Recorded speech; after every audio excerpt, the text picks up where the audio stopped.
Vamos a buscar en nuestras Biblias, en el libro de los Salmos, en el Salmo capítulo 6, del versículo 1 al versículo 7, y dice así la palabra del Señor: Jehová, no me reprendas en tu enojo, ni me castigues con tu ira. Ten misericordia de mí, oh Jehová, porque estoy enfermo. Sáname, oh Jehová, porque mis huesos se estremecen. Mi alma también está muy turbada. Y tú, Jehová, ¿hasta cuándo?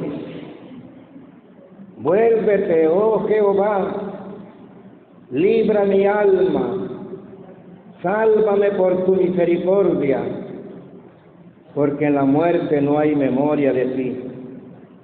En el Seol, ¿quién te alabará?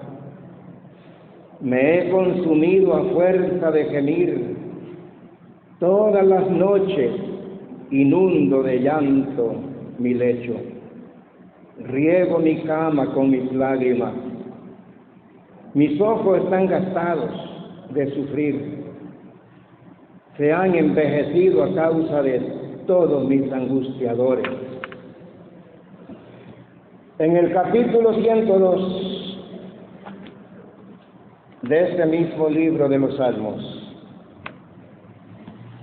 capítulo 102, y del versículo 4 en adelante leemos. Salmo 102, 4. Mi corazón está herido y seco como la hierba, por lo cual me olvido de comer mi pan. Por la voz de mi gemido, mis huesos se han pegado mi carne. Soy semejante al pelícano del desierto. Soy como el búho de las soledades. Velo, y soy como el pájaro solitario sobre el tejado. Cada día me afrentan mis enemigos, los que contra mí se enfurecen, se han conjurado contra mí, por lo cual yo como ceniza a manera de pan, y mi bebida mezclo con lágrimas. Y también en el Salmo 42, en el versículo 3, fueron mis lágrimas mi pan de día y de noche, mientras me dicen todos los días, ¿dónde está tu Dios? Verso 8, pero de día mandará Jehová su misericordia, y de noche su cántico estará conmigo, y mi oración al Dios de mi vida. Amén.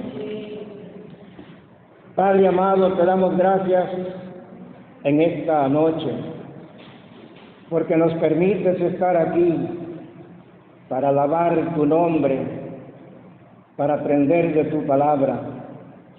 Venimos a adorarte, Señor, en espíritu y en verdad. Solo tú eres digno de toda alabanza. Bendice a tu pueblo, y que el momento que estemos aquí en tu casa sea para llenar nuestro corazón de la presencia tuya.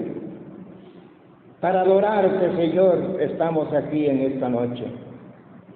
Lo pedimos en el nombre de Jesús. Amén.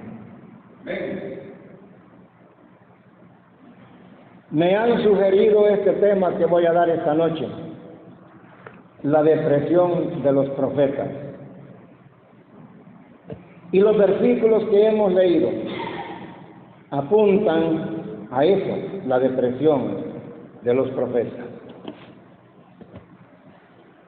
A veces uno piensa, hermanos, que los profetas no se enfermaban.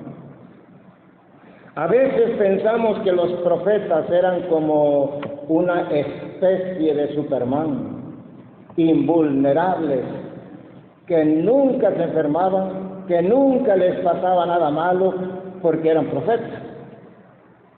profetas de Dios. Pero esa es una equivocación muy grande, cualquiera que piense de esa manera. Todos los profetas, apóstoles y todo cristiano puede pasar por algún momento de depresión. Y el salmista David cuenta en estos versículos leídos, hermanos, que él pasó por una depresión clínica, una depresión grave. Eso es lo que dice en el Salmo capítulo 42. Cuando él dice, mis amados hermanos, en el versículo 3, fueron mis lágrimas mi pan de día y mi pan de noche. Dos de los síntomas clínicos de una depresión grave es que se ve el apetito y se va el sueño. Y el salmista David está diciendo, fueron mis lágrimas mi pan de día. ¿Cuál es el alimento del cuerpo de día, hermano? La carne, las tortillas, el arroz, lo que usted come. Ese es alimento del cuerpo de día. Y cuando dice, y de noche, fueron mis lágrimas mi pan de día y de noche, ¿cuál es el alimento del cuerpo en la noche? El sueño, dormir. Pero el profeta David nos está diciendo, ni como, ni duermo. Y en este capítulo menciona varias veces su depresión. Lo dice en el versículo 5, ¿por qué te abates, oh alma mía, y te turbas dentro de mí? Si usted busca en el diccionario la palabra abatimiento, esa palabra es un sinónimo de la depresión. ¿Por qué te abates, oh alma mía, y te turbas dentro de mí? Y lo menciona en los versículos subsiguientes. Versículo 11. ¿Por qué te abates, oh alma mía, y te turbas dentro de mí? En el capítulo 43 y verso 5 lo vuelve a repetir. Así que, hermanos, David estaba pasando por un momento difícil, una depresión difícil. Yo quiero decirles, hermanos, que todo ser humano, todo hombre, en algún momento de su vida puede pasar por una depresión. Nadie se libra de eso. Y hay 3 grados de depresión: leve, moderada y grave. Quizá ustedes han pasado por una depresión moderada, una depresión leve, pero una depresión clínica, a la cual también se le llama depresión grave. Cualquier hombre, cualquier persona que pase por una clase de depresión grave, corre muchos peligros de ponerse loco, y lo más fácil es el suicidio. Toda persona que se suicida es porque ha mantenido una depresión clínica muy grave. Y miren lo que dice en el versículo 8. El rey David salió de esa depresión porque confió en Dios. Toda persona que pone en Dios su esperanza, toda persona que pone su fe en Dios, puede salir de la depresión. Poderoso es Dios para sacarnos de una situación de esas, hermanos. En el versículo 8 dice el salmista David: pero de día mandará Jehová su misericordia, y de noche su cántico estará conmigo, y mi oración al Dios de mi vida. En este versículo vemos que la depresión del salmista David desaparece. Este versículo tiene 3 ideas. La primera idea es: de día mandará Jehová su misericordia. Segunda idea: de noche su cántico estará conmigo. Tercera idea: y mi oración al Dios de mi vida. Pero a este versículo le podemos cambiar el orden, poniendo la idea 3 como idea 1. Entonces leemos así: mi oración al Dios de mi vida. Porque al orar a Dios, Dios le da vuelta al mundo de uno. Mi oración al Dios de mi vida. Y ahora ya no es el día de las lágrimas, sino el día de la misericordia de Dios. Dice verso 8: pero de día mandará Jehová su misericordia. Y vean la segunda idea como dice: y de noche su canción estará conmigo.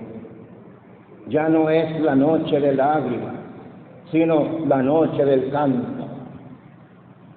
Así que, mis amados hermanos, los profetas eran hombres, los profetas eran humanos, así como todos nosotros, y ellos también sufrieron enfermedades.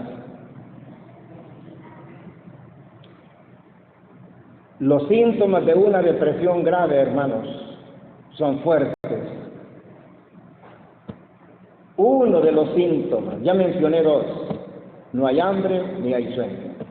Otro de los síntomas, un síntoma emocional, porque hay síntomas emocionales y hay síntomas físicos de la depresión. Uno de los síntomas emocionales es una mirada triste. Hay personas que su mirar es una mirada apagada, es una mirada triste. Son signos de una persona deprimida. Otro motivo: llorar sin motivo. Yo he visto personas que caminando por la calle o sentadas en alguna banqueta están llorando.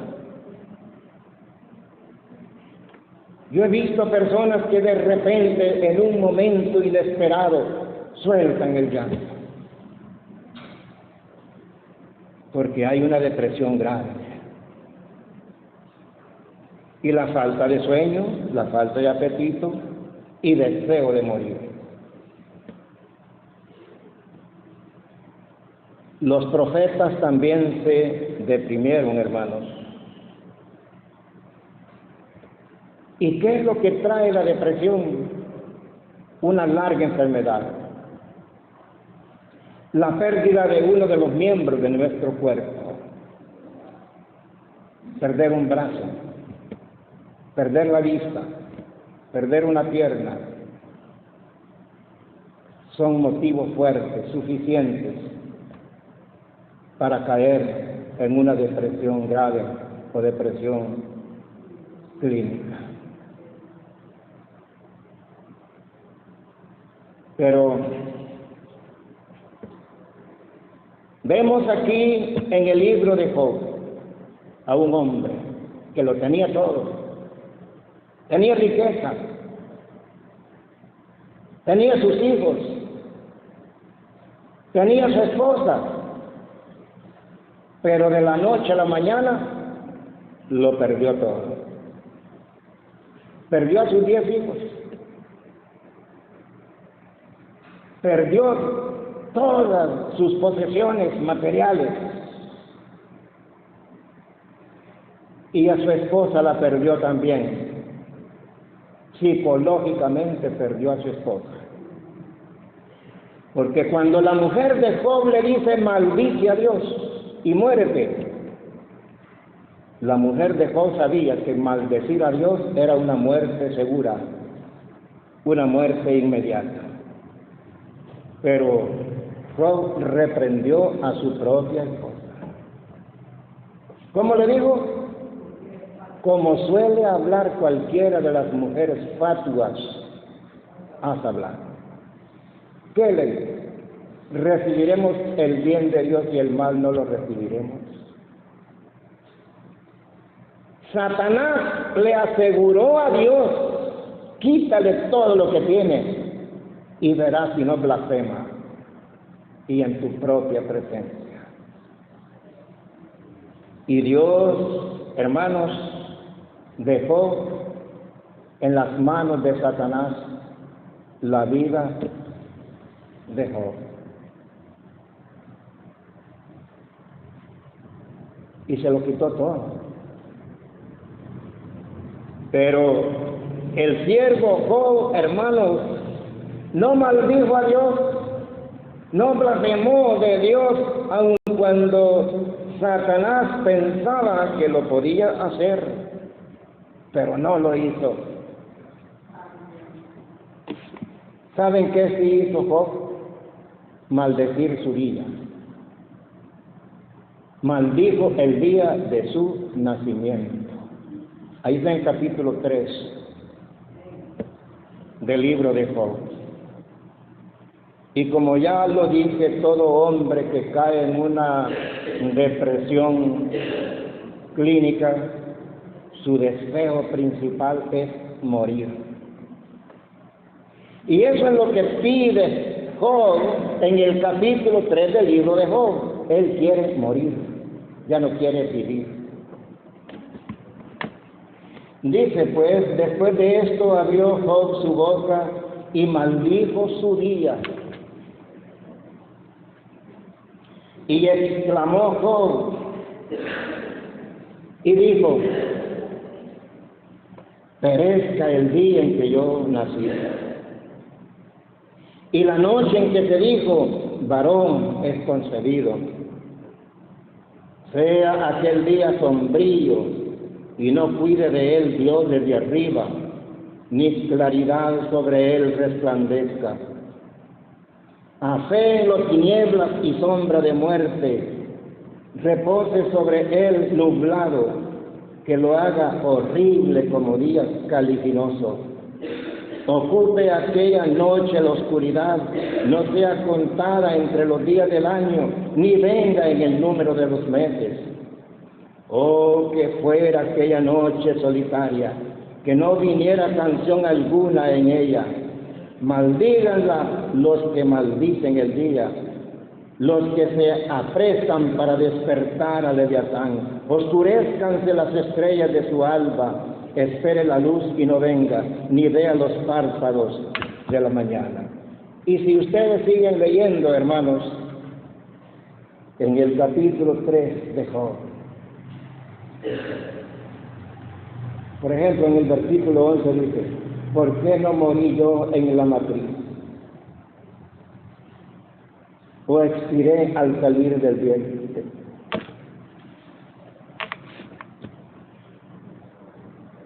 Y por segunda vez, los hijos de Dios se reunieron y apareció Satanás. Y Dios le dice a Satanás, ¿has visto la actitud de Job que no blasfemó cuando tú me lo dijiste? ¿Qué le contestó Satanás, hermanos? Piel por piel, todo lo que el hombre tiene dará por su alma. Pero toca su cuerpo, toca su carne, toca su hueso y verás si no blasfemas en tu misma presencia. Luego a Job le vino una sarna maligna de los pies a la coronilla de la cabeza, un cáncer. La Biblia dice que Job se rascaba con pedazos de tiesto, o sea, pedazos de teja o de comal. Se rascaba duro, fuerte, y se llevaba pues los pedazos de carne. Se le miraban los huesos. Y sin embargo, hermanos, Job no blasfemó contra Dios. Verdaderamente, este hombre fue un hombre de Dios. ¿Cómo manejaríamos nosotros? ¿Cómo manejaría usted una depresión grave, una depresión clínica? Bueno, los médicos ayudan con algunos medicamentos para calmar un poco esa depresión o esa desesperación. Pero, como dice el apóstol Pedro en el capítulo 5 de Primera Pedro, en el versículo 7, echando toda vuestra ansiedad sobre Él, porque Él tiene cuidado de vosotros. La palabra ansiedad es otra palabra sinónima de depresión. Y si el apóstol Pedro dice, echando toda vuestra ansiedad sobre Él, Él tiene cuidado de vosotros. Aquí, hermanos, está la clave para salir de una depresión, echando sobre Jesucristo todas nuestras penas. Voy a mencionar el nombre de algunos profetas que pasaron por una depresión, pero no voy a ampliarlo por el tiempo. Moisés fue otro que sufrió una depresión. Dios le encomendó a Moisés una tarea difícil, imposible. Porque ¿cuál fue la tarea que Dios le encomendó a Moisés? Sacar a la nación de Israel, de Egipto para Israel. ¿Y cuánta gente había en Egipto, hermanos, de los judíos, de los israelitas? Según dicen los eruditos, eran cerca de 3 millones de judíos. Y Moisés dirigió y guió a esa cantidad de gente por todo el desierto. Y durante todo el camino, los judíos iban peleando con Moisés, reclamándole, tú nos sacaste de Egipto a morirnos de hambre en este desierto, que no hay agua, que no hay comida. Iban peleando contra Moisés, que por culpa tuya nos vamos a morir aquí en este desierto.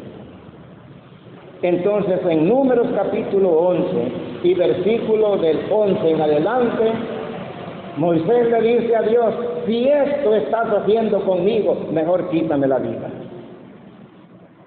Moisés le pide a Dios que le quite la vida. Elías, después de un día de grande victoria, de una batalla contra el mal, de una batalla contra los profetas de Baal,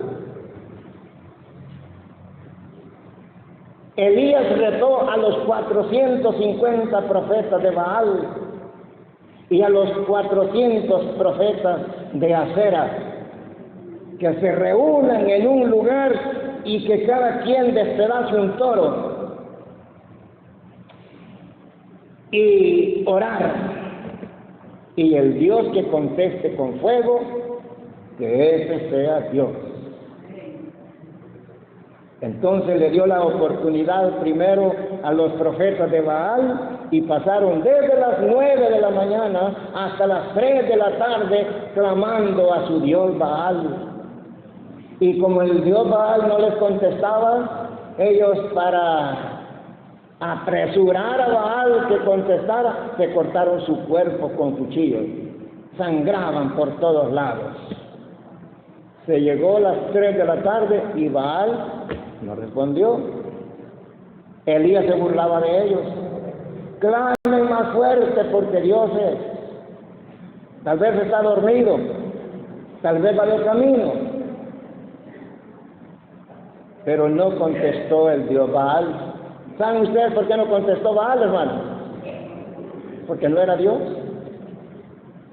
Porque era metal. Pero cuando Elías clamó a Dios, cayó fuego de los cielos y quemó el sacrificio, hermano. Así es Dios. Jonás, a quien Dios lo comisionó para ir a Nínive, para predicarles a los ninivitas que el castigo era inminente sobre ellos por la gravedad de los pecados de los ninivitas. Eran pecadores en extremo. Pero Jonás no quería ir. En vez de ir a Nínive, tomó un barco y se fue a otro lugar. La razón por la cual Jonás no quería ir a Nínive podrían ser dos. Una es que no quería que los ninivitas se salvaran, que murieran. Y dos, porque eran más de 900 kilómetros que tenía que recorrer para llegar a Nínive. Pero pasó algo que Jonás no se dio cuenta, hermano. Porque el mensaje de Jonás era contundente. Jonás les decía, dentro de 40 días Nínive va a ser destruida. Pero pasaron los 40 días y Nínive no fue destruida. Pero no se dio cuenta. Jonás no se dio cuenta del arrepentimiento de los ninivitas. Asurbanipal se llamaba el rey de Asiria, cuya capital estaba en Nínive. Entonces, en el capítulo 4 del 1 al 3, ahí podemos leer, hermanos, que como no fue destruida la ciudad de Nínive, Jonás le dice a Dios, yo sabía que no le ibas a hacer, que tú eres un Dios clemente, tardo para la ira y grande en misericordia. Por eso yo no quería venir. Y Jonás hizo una galerita para ver el espectáculo de la muerte de los ninivitas. Entonces, como no sucedió, le dice a Dios, mejor quítame la vida. Luego tenemos a Jeremías, hermanos. En Jeremías capítulo 15 y verso 10. Por favor, lean. Jeremías 15:10 dice, ¡ay de mí, madre mía, que me engendraste, hombre de contienda y hombre de discordia para toda la tierra! Nunca he dado ni tomado en préstamo y todos me maldicen. Aquí el profeta Jeremías está súper enojado por la actitud de los judíos. Y ahora, en el capítulo 20 de este mismo libro, le vuelve a decir Jeremías a Dios, me sedujiste, oh Jehová, y fui seducido, más fuerte fuiste que yo y me venciste. Cada día he sido escarnecido, cada día se burla de mí. Porque cuantas veces hablo, doy voces, grito, violencia y destrucción, porque la palabra de Jehová me ha sido para afrenta y escarnio cada día. Y dice, no me acordaré más de él, ni hablaré más en su nombre. No obstante, había en mi corazón como un fuego ardiente metido en mis huesos. Traté de sufrirlo y no pude, porque oí la murmuración de muchos, temor de todas partes. Denunciémosle. Todos mis amigos miraban si claudicaría, quizás se engañará, decían. Y luego dice en el versículo 14, maldito el día en que nací. Jeremías 20:14 dice, maldito el día en que nací, el día en que mi madre me dio a luz, no sea bendito. Maldito el hombre que me dio nuevas a mi padre, diciendo, hijo varón te ha nacido, haciéndole alegrar de mucho. Y sea el tal hombre como las ciudades que asoló Jehová, y no se arrepintió. Oiga gritos de mañana y voces a mediodía, porque no me mató en el vientre, y mi madre me hubiera sido mi sepulcro, y su vientre embarazado para siempre. ¿Para qué salí del vientre? Para trabajo y dolor, y que mis días se gastasen en afrenta. Muy bien, hermanos, les he mencionado unos profetas que pasaron por una depresión grave, porque toda persona que piensa en la muerte, toda persona que tiene pensamientos suicidas, y muchos lo llevan a cabo, tienen una depresión.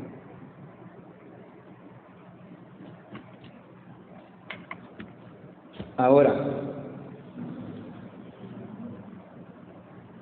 quiero hablar un poquito de los pastores. Hay un himno que se llama Los pastores también lloran, que ustedes pueden buscarlo en la internet y lo van a encontrar. Y digo esto, los pastores también lloran, porque los pastores son hombres comunes y corrientes.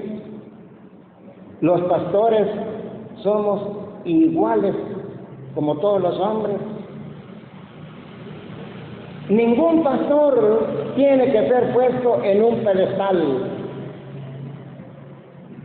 Hay muchas personas que caen en la pastolatría.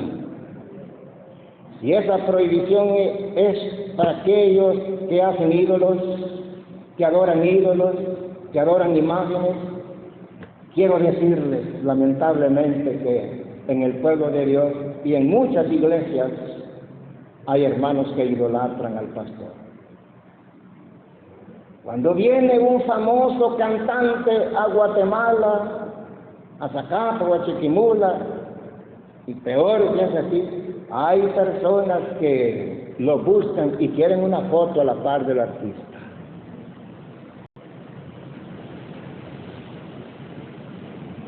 Esto es idealizar. Esto es poner a un pastor en un pedestal. En la obra del Señor hay ministerios. Cada quien tiene su ministerio. Ni el pastor es mejor que el presidente, ni el presidente es mejor que el pastor, ni el secretario, ni tesorero.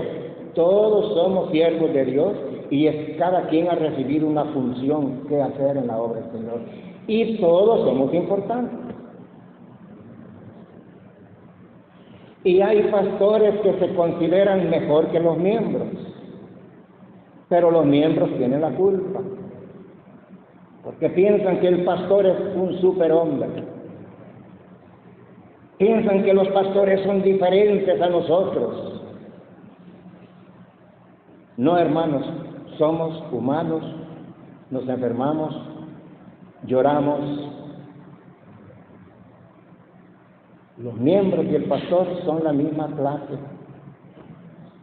solo que unos tienen un privilegio diferente y el privilegio del pastor es otro, pero todos somos siervos de Dios. Hubo en una iglesia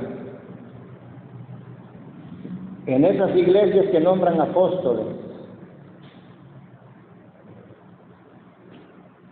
un pastor quería hacerle una pregunta a un pseudo apóstol, porque apóstoles no hay, falsos apóstoles sí hay muchos, pero un pastor quería hacerle una pregunta a uno de esos apóstoles, iba caminando atrás de él para hacerle pregunta, y luego le caen 4 guardaespaldas a tapar el camino,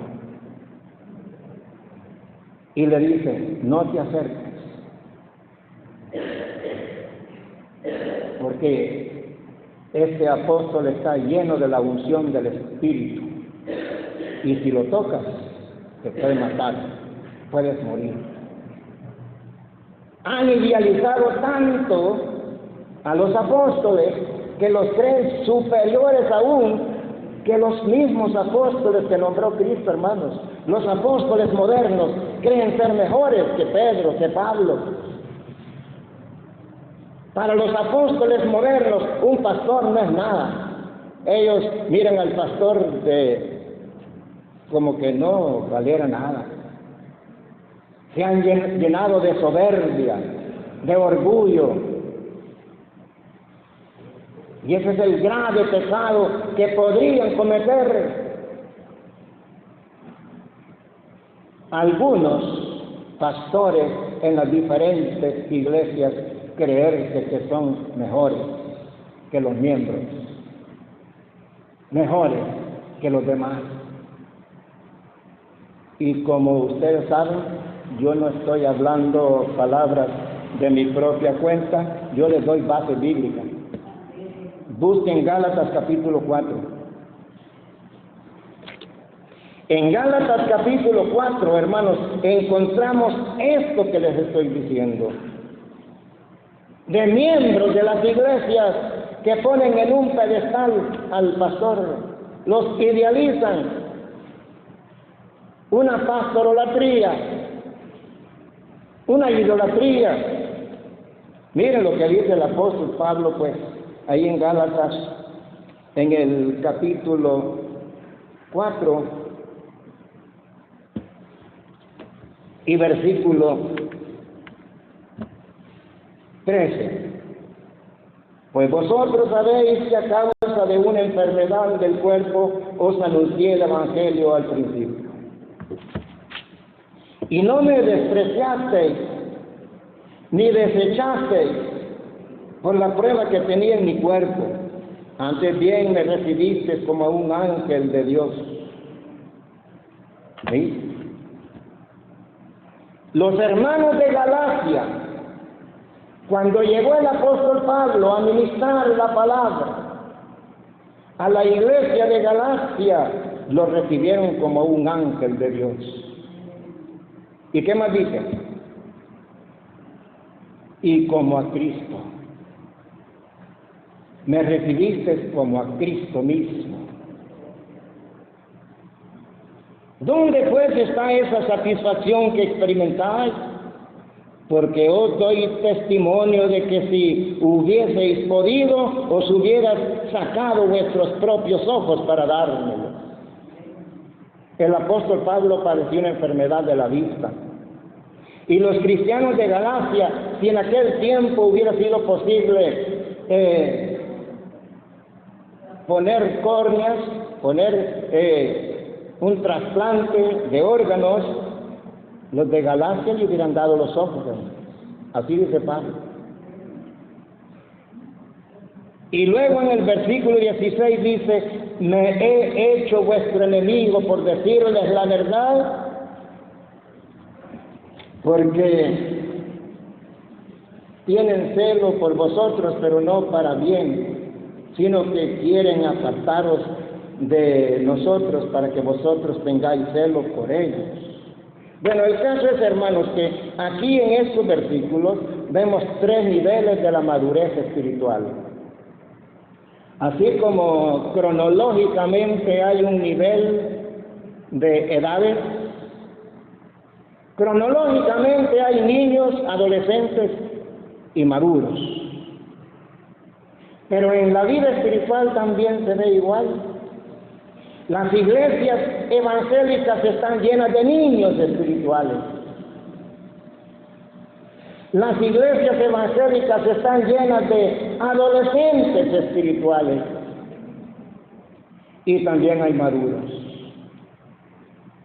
Estos que menciona el apóstol Pablo aquí, que dice que si hubiera sido posible ellos iban a dar los ojos, y que lo recibieron como a un ángel, lo recibieron como a Cristo mismo. De esa clase de gente todavía hay, hermanos, en las iglesias. Pero hay algo más grave todavía que sucedió en el libro de los Hechos. Buscan ahí, por favor, en el libro de los Hechos, capítulo 14. Aquí encontramos, hermanos, que el apóstol Pablo hizo un milagro de sanidad. Sanó a un cojo de nacimiento. Y los de Listra, cuando vieron que Pablo sanó a este hombre cojo de nacimiento, fueron a traer toros para ofrecerles sacrificio. Ellos dicen aquí en este pasaje, dioses en semejanza de hombres han descendido a nosotros. Miren, dioses en semejanza de hombres han venido a nosotros, y ya le iban a preparar el sacrificio para adorar a Pablo. Pero Pablo se les opuso. No lo hagan, porque nosotros también somos hombres como ustedes, les dijo Pablo. Y ellos cambiaron de idea, porque los de Listra, en esa región de Listra, había una leyenda que decía, si es Dios, hay que adorarlo, y si es diablo, hay que matarlo. Entonces, como Pablo les dijo, nosotros somos hombres como ustedes, entonces los querían matar. Eso está ahí en el capítulo 14.